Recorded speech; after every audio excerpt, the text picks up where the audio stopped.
Alright guys, so today we are going to be learning how to decode and analyze media messages using the song Happy by Pharrell Williams and the NAMLE key questions that I've provided for you.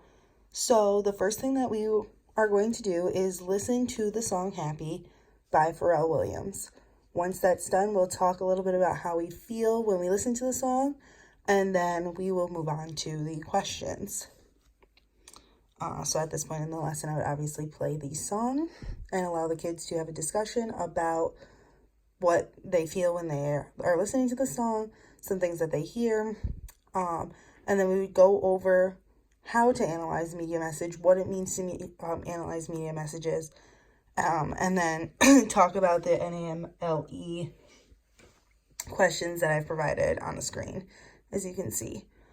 After all that happens, I will ask them to listen to the song again, this time with a hard copy of the lyrics, just like I have right here. So they'll just listen to the song again. I don't want them to make any notes at this point or anything. They're just listening with those key questions in mind. And then once that's over, they will listen to it a third time, almost like they would with the New York State test. When they do the listening section, they listen to the story 3 times. So that skill is right embedded into this lesson. Once they listen to it this third time, they're going to make notes, highlight or underline anything that stands out to them as evidence that they could use when answering the key questions. So then basically they would go either on the Smart Touch or Smart Board or Clear Touch board, whatever's available. This would be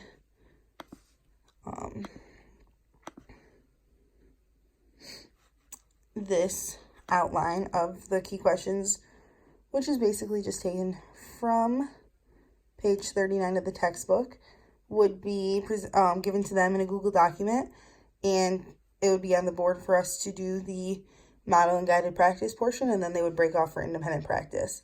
So the portion of the lesson that I will be showing you how I would teach is the model and guided practice portion. So what we're going to do after listening to the song for the third time, we just finished listening to it and taking our notes. We have some sense of what the questions are. Now I'm going to model for you what you will be doing for the rest of this lesson.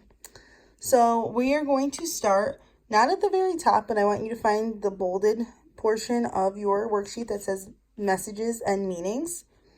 And the first part of that is content. So I'm going to tell you what my answers are, and then you'll have a chance later on to tweak your answers. If they don't perfectly align with mine, that's totally fine. But I want you to just listen right now and not give your thoughts, and then you'll have a chance a little later on to do that. So our first question is, what is this about, and what makes you think that? So here I said that, let me change the text color.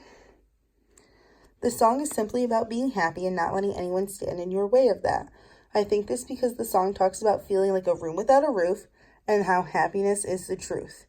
You can see that I took those 2 quotes right from the lyrics, which is something you should do always to provide text evidence.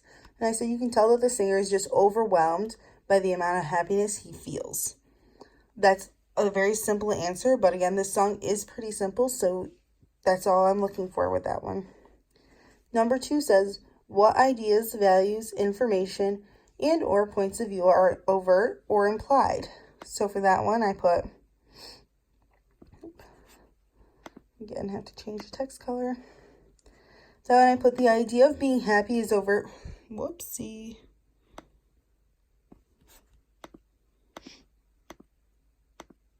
The idea of being happy is overt within the song. It is implied that you shouldn't let other people or bad news stand in the way of your happiness, and you should always spread joy to others. And then the third question that we have here is, what is left out of this message that might be important to know? Whoops. And again, change that. I don't feel like there is anything important left out of this message because there's no real facts, so there's no real bias involved in this media message. And the theme is just being happy. So then basically I would go through with them and model the techniques and interpretations portion. And then we would do guided practice where they would be able to share their thoughts on the answers during the representations and reality portion. And then I would like them to split up and into groups of 2 partners, and they would complete the rest of this Google Docs on their own, the audience and our authorship portion of it. And then they would be graded. After they finish that, they would go to their Google survey that would be shared with them, which is right here. It says, how did your view of the song Happy change after analyzing it using the key questions? If it did not change, why do you think that is? Short answer, I'm really just looking for a sentence or 2 about their thoughts, just to make sure they're grasping the idea.